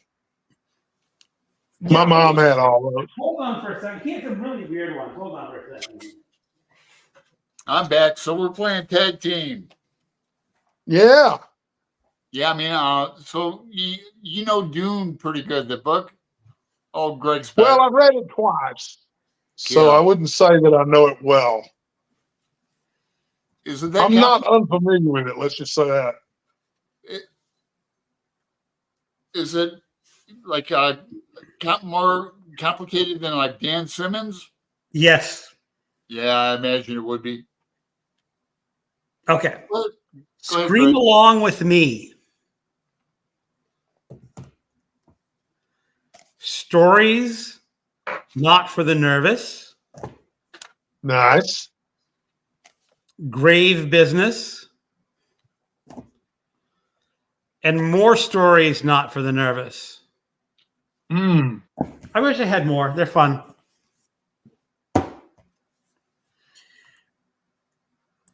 Oh, another is Monsters. I remember that Monsters TV show. Yep. Vaguely, I remember it. I remember that the opening credit is this monster family, and each like member of the family is a different monster, and they all gather around the TV to watch the monster shows. So in Farah, I worked at an animal shelter while I was at nursing school, and it was so rewarding but hard. So many amazing animals. They are. I mean, I have 4 cats, and they're just every cat has a different personality. You know? And how's Tibby getting along? Tibby is good. She's our newest. I like to say she's an ADD cat because she has the attention span of a gnat. Still? You know, she's a kitten, and Can you see her getting bigger? yeah, we do see her getting bigger.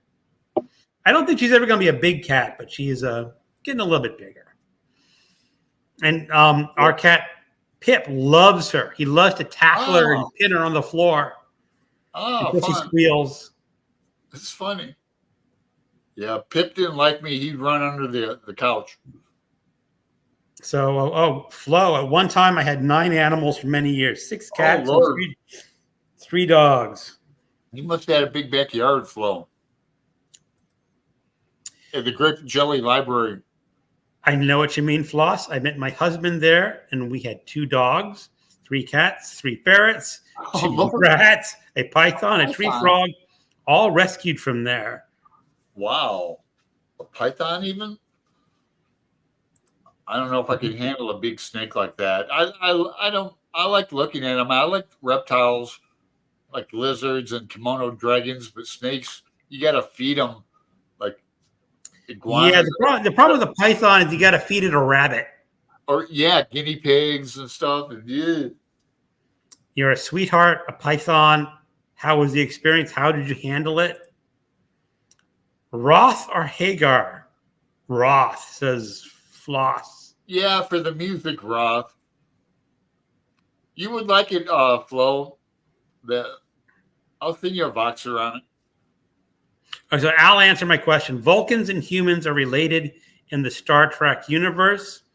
According to canon, Vulcans and humans share a common ancestry dating back to a humanoid civilization known as the ancient humanoids.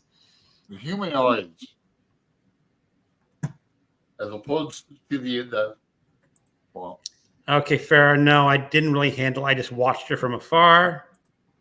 Fred, willing suspension of disbelief. Excellent phrase, Randy. Yes. Yeah. Etchison, I think, appears in it. I guess talking about the Twilight Zone magazine. That's what I'm looking at right now. I looked up Dennis Etchison on the thing. So, yeah, I'm sure his short fiction appeared in it repeatedly. Yeah, it doesn't say anything about him being an editor here. Although Etchison and I did exchange a few emails when he was still alive. I'd written a biography of him on my website, as I did with many horror writers that I admired, and he wrote in to correct several things. Ah. I also got a letter from Harlan Ellison on December 25th of 1988. Really? Yes, Yeah, I wish I still had it. It's gone now. Oh, I would have kept that one. Well, yeah, I did for a long time, but, you know, the ravages of booze and pills left my priorities a little off. So Gareth said there's an episode of Star Trek Next Generation that says different races met the first alien at the end. Oh, Okay. So I guess someone thought of the same thing. They say like, well, that's really not biologically possible. So they're creating stories around it to make it possible. Hold on. I got to find my way back to the comments. You can read some issues of the old Twilight Zone magazine on Internet Archive. Farah going to bed. Hope you've had a good weekend ahead and a nice visit with you all tonight. Thanks for dropping by, Farah. thanks. Rod Serling edited a few cool anthologies. More people saying goodnight to Farah. Gareth, that was Golden Earring. That's the band. The band. I saw them live back in the day a few times. I toured with everybody. Golden Earring, Radar Love, do. Yep. Yeah.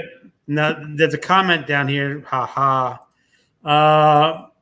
for the panel, in case you don't know the reference, Golden Earring did a song called The Twilight Zone, but it's not referring to the TV show The Twilight Zone. We're ready to the Twilight Zone. Radar Love is good. Now, here's a question someone can answer. As I understand it, the Golden Earring came out of the Netherlands, I think, originally, and none of the band members spoke English, and they had to sing everything phonetically. That sounds about right. Like the Scorpions too, from Germany. They were kind of like that.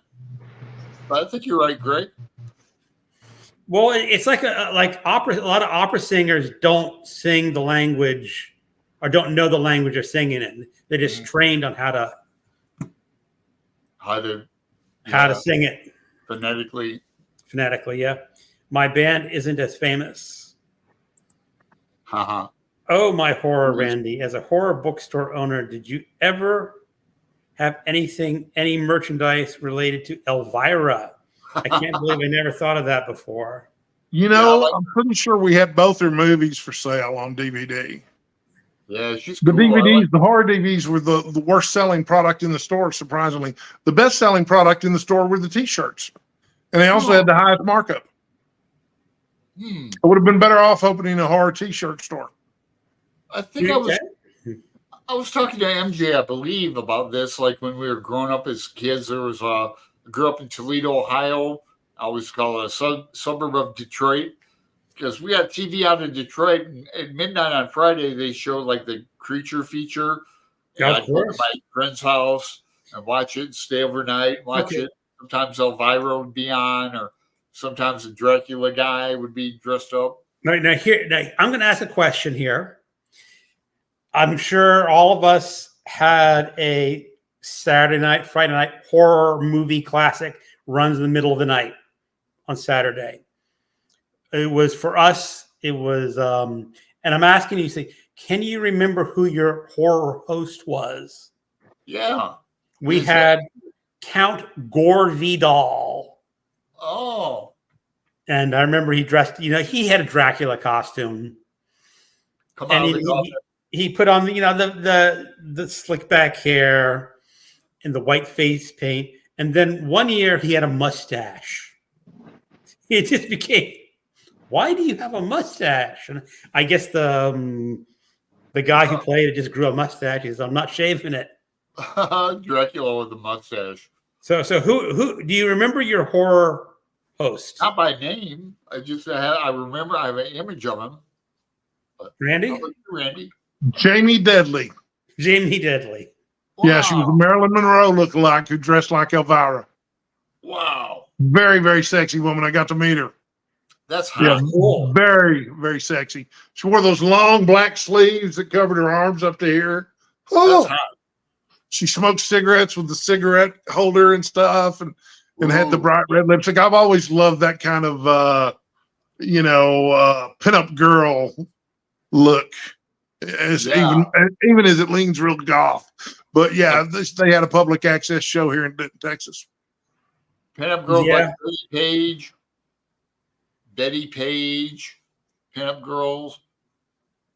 I like that Deadly kind of art. Curves was Like the name of the show. Jim at Mystery and Mayhem. He's a pinup, like that kind of art. Mm-hmm. Oh, Fred, if you haven't read the memoir of Elvira, you should. It was really good. Yours cruelly. Okay. Oh. Yeah, really solid book. Oh, excuse me. I'm so sorry. No problem. Medicine side effects. You okay? Yeah. All right. That's why I've been kind of leaning back all night. Yeah. Yeah, you've been we're at like an hour and a half. You've been doing really well. Yeah, this has been a pretty gentle day for me. I even had lunch afterwards. I don't always have lunch after my chemo infusion, but today I came home and wanted to eat. So what did I have? You had fried chicken and gravy and mashed potatoes the other day. Yeah, I had something for lunch today, but I don't remember what it was. Oh, well, that's okay. Yeah. The mind is the second thing to go.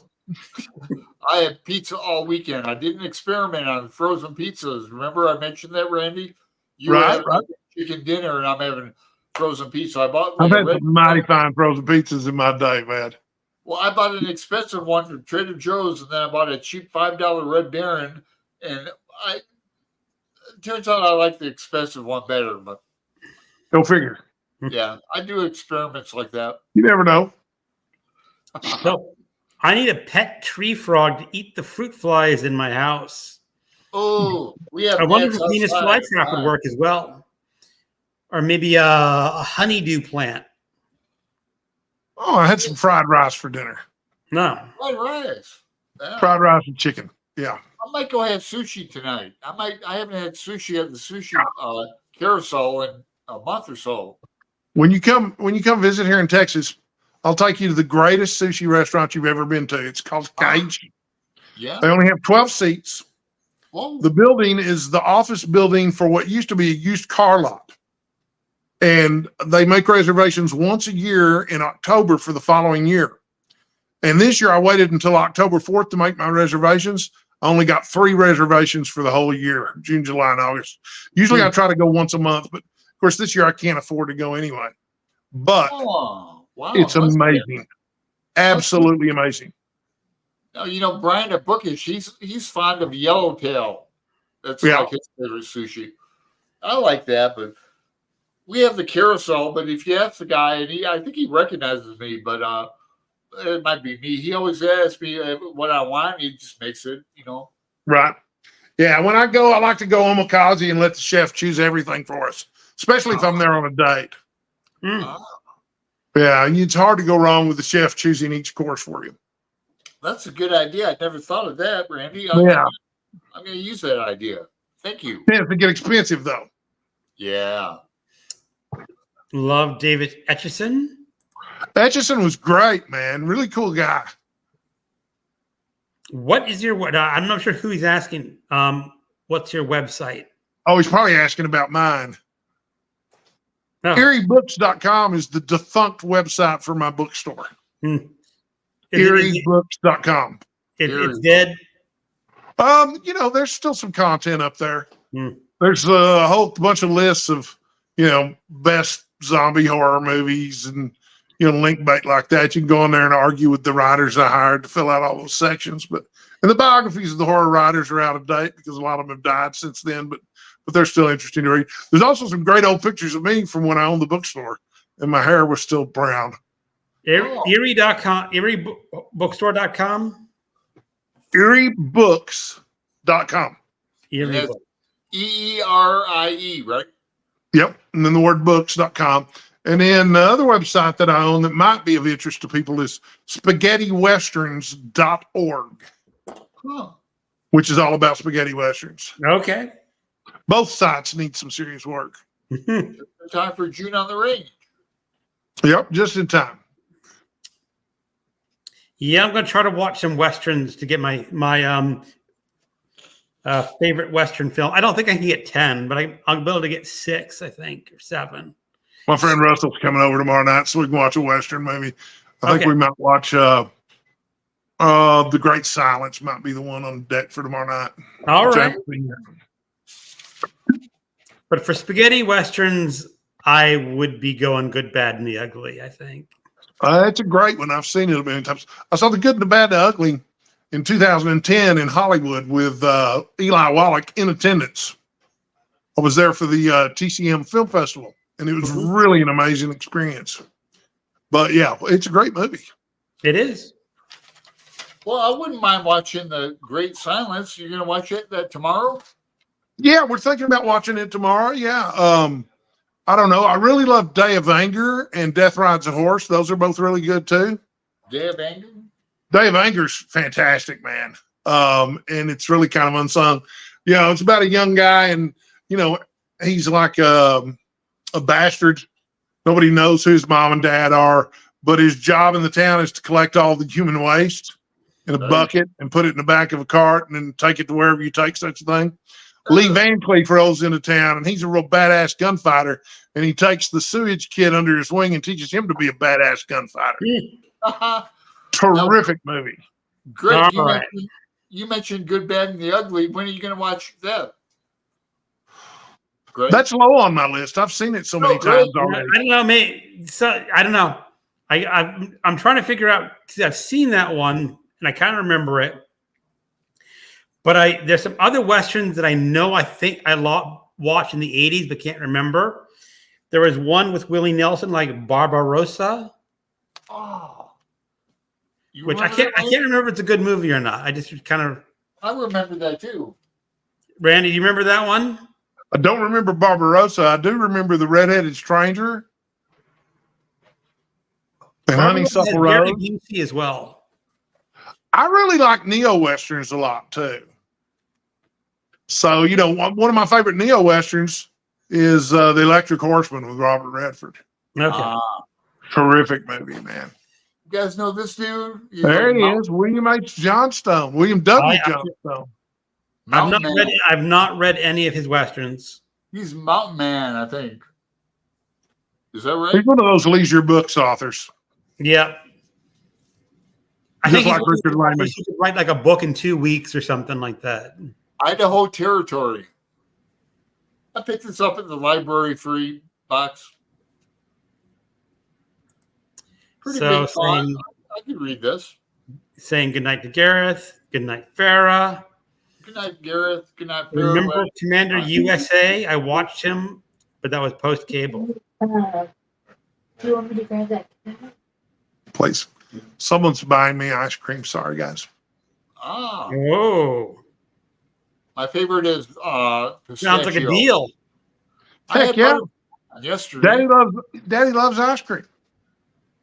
Well, You know, days I get ice cream. When I was a baby, well, I wasn't a baby, but I was really, really young. My dad promised me pancakes after I got my tonsils out. And they didn't have pancake mix at the hospital, so I wasn't going to get pancakes. And so I kicked up a fuss because I was spoiled rotten. And so You. you're looking for my money clip, aren't you, darling? Here. So anyway, Daddy was the chief of food production at the VA hospital in Bonham, Texas. And so all the other hospitals in the area would let him in the kitchen. So he just went home and got some pancake mix from there. Came down there and made me pancakes and brought them to my hospital room. What flavor? Vanilla. So yeah, my dad was a wonderful guy. Yeah, great memory. But he Yes. also told me that when I had my tonsils out, they had told me I could eat all the ice cream I wanted. And of course, once you've had your tonsils out, you don't really want ice cream. You don't want anything because it hurts. But not me. I woke up on that table and I said, Daddy, where's my ice cream? First words out of my mouth. I've been thinking about that. I've been ruminating about the ice cream. Studying about it. I had ice cream. I had a bowl of ice cream before the show started. What kind? I had Rocky Road with chocolate syrup on top. Oh, Oh, that's my go-to, Rocky Road. I like that. we've been eating Tillamook around here. That's what my neck Oh. was. Tillamook is right down the street. Vanilla. Wow. Just plain old vanilla. Yeah, Tillamook's a shite. I'm very exciting in my choice of women, but in my choice of ice cream, I'm very boring. So Jeez. Crypt Keeper Okay. from the Tales from the Crypt. Yeah.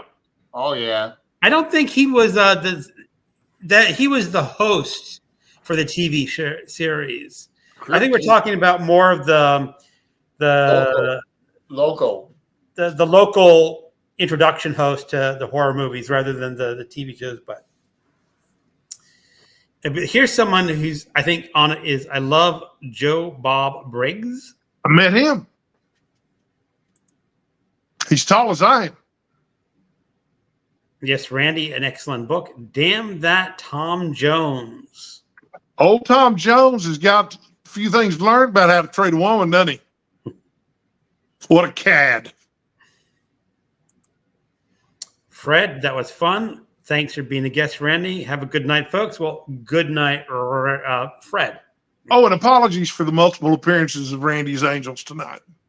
I don't care. They can show up anytime they want to. Yeah, we like to see guests. Mm-hmm. They're always hanging around. There's always a woman hanging around over here trying to take care of me. Whether animal or human, we like to see guests. Yep. Their appearances. They're nurturing caregivers. Mm-hmm. So, Gareth, over here we had horror films hosted by Kim Newman, the author, in full makeup as Dr. Terror. Ah. That sounds kind of fun. Mm-hmm. James gotta go. Read Dune. Friends, good night. Good night, James. Later, James. I'm going to read my first Western for the event after finishing my current Ooh. King book, The Long Walk. Oh, Long Walk, isn't that Richard Buckman? Yes. Yeah. That's a pretty good one as a first King book, I think. I think that's one of the first he wrote. Yeah, that's a good one. Haha, Gareth, got my wires crossed. No worries, Floss. Nice to see you on here. Unstoppable, gotta go, guys. Take care. Thanks for stopping by. Yes, thanks for stopping by. Well, we're already been on here for an hour and 47 minutes, so I'm getting kind of hungry. all right. Well, let's. I can stay for another hour and 47 minutes if y'all want me to. I'm a little. I've got a few more stories. Okay. All right. Well, I need to order some takeout. Give me a second. I'll order takeout. You guys going to come stay out here at the ranch with me sometime? Yeah, hell yeah. If I could. Yeah, if Get I, past this cancer thing and I can cook out on the grill. if I get to Texas, absolutely. Yeah. It's going to be like a year for me. I got to save up some money.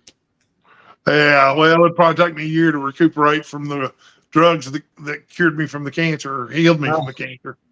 Mm-hmm. I don't get me started on the United States healthcare plan. It's like, I mean, my sister-in-law also is a cancer survivor, and one of the cancer drugs she has to take is like $17,000 a month. Mm. And it's just like she's on she got on Medicaid because she wasn't working. So specifically because of her cancer, it was like, how can any human being afford that? I know. They can't. There's workarounds. My dad's a cancer thriver. Prostate cancer has been like pushing 20 years for him. Yeah. Yeah. Yeah, I'm taking lenalidomide. It's $500 a pill, one a day. Yikes. That's $15,000 a month. I'm sorry. It's like it's And that's just one of the medications I'm on. But hey, I'm worth it. Oh yeah. Yeah, well, it's just one of those things is that like I'm really in favor of a national health care plan of some sort. A real one. Although, thank God for what we've got, because, before Obamacare, I'd have been left to my own devices. Yeah. pre-existing condition. I've worked for myself for 20 years now, so. Oh, Mm. All right. So any other great projects or reading events coming up? We got, I know, after Rocket Summer. I know, Alan, we got Faulkner in August coming up. Hashtag Faulkner in August. The 6th, I can't talk, 6th annual. We've been doing that 6 years now. And Brian Right. at Creation, Greg and Roz. I think Una's going to be This will be my 4th year, I think. 4th year. Yeah. Let's see if I got it. I got Sanctuary. We did the Snopes trilogy. We did Absalom, and now As I Lay Dying. Yeah. Cool. 4. I have a question for you guys. Okay. I don't think we've had a Star Wars reading project, have we? A Star Wars reading project. Yeah. I don't know of any. I don't know of any either, but I mean, they certainly got enough literature to do one. Yeah. Well, you know Una and Crypto at the Codex Cantina? Randy? Do you know them? The Codex Cantina, the two guys? Oh, No. they're in Star Wars big time. They even have Crypto has a Star Wars chair and a sword in the background. It'd be something fun to do as an event, though. Yeah. We don't have enough events. Yeah. Yeah, Maybe I can host. you can start one. You can Maybe get- I could start one. Now, would Steve Donahue join the Star Wars? Or is he strictly a Star Trek guy? Well, I don't know if he would join or not, but if he did, he would be the Emperor and I would be Darth Vader. Okay. Maybe vice versa. Yeah. God, I remember when Star Wars came out on video. Boy, we had a video that was a video it was like a desktop. It was huge. Yeah, I think it came in 2 sections, RCA. But it was a big deal. My dad got the Star Wars on video back in the 80s. We had all of them. Now you see, I remember because I saw what was the last one, Return of the Jedi, in the theater opening night, Oh, and I just walked out of that movie just hugely disappointed. you did? Shoot. That's too bad. Dancing teddy bears and Viking funerals, and I don't know. I don't Some people remember. don't seem to mind. Was it Return of Jedi? I just remember those Jedis going through the forest, through the trees. Zip, zip, zip. You get a chance, you want to have some fun. Watch the original Adventures of Robin Hood with Errol Flynn, and then Okay. watch Return of the Jedi Oh, for the similarities. forest scenes. Is it the same script?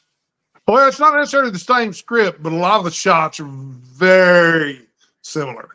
George Oh, Lucas likes his old movies, man. Oh, yeah. Wait a second. Did George Lucas direct that one? I thought he had other directors after the first one. I believe he did that. Well, okay, so George Lucas directed Star Wars, and then the second one was directed by Lawrence Kasdan, if I'm not mistaken.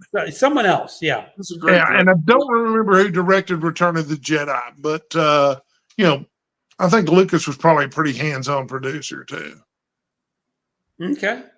if I had to guess. Oh, So, sure. well, guys, this has been a blast. It I'll has see you been. next week. All right. Yeah, thank you, Randy. Not next week, because next week we have Thank you so much for inviting me to be on. This was a real thrill for me today. Yeah, appreciate it, Randy. Well, it is. definitely the high point of my day. Guitars. We didn't get to talk about guitars and bore the hell out of Greg. Hey, Well, thank you for not talking. excuse me while I whip this out. Hey, let me The get moment we've all been waiting for. That sounds awful. It's out of tune. tune that baby And I haven't up. even warmed up my pipes. Yeah. There's Lee saying goodnight. Yeah, everyone's kind of ditching. Go for it. No, here's Randy. Garrett says, "Go for it, Randy. May the force be with you." And with you. I think you should do it. I think I'm It's- going to. I mean, we have so many events. I mean, Why not? someone came up with an event Why not today. take a little flame to an event for myself? I encourage you to do it. Why not? All right. All right. Well, everyone in the chat, thank you for coming by. It's so much fun. It is so much fun. And Randy, you will be a guest on in the future, maybe this Heck summer, yeah. maybe fall, Yeah. I'll get coming you. back. I'm available anytime y'all want to do it. If I have All something right. else on the schedule, I'll cancel it. Well, you know something, Randy. Sometimes we do have cancellations that are a surprise. Yeah, Life happens, and if we do, maybe we'll say, "You want to pinch hit for this person?" I'm your guy. I'm your guy. All right, Okay. sounds great. I never run out of stuff to talk about. All right, everyone, have a great night. Goodbye. Good night, guys.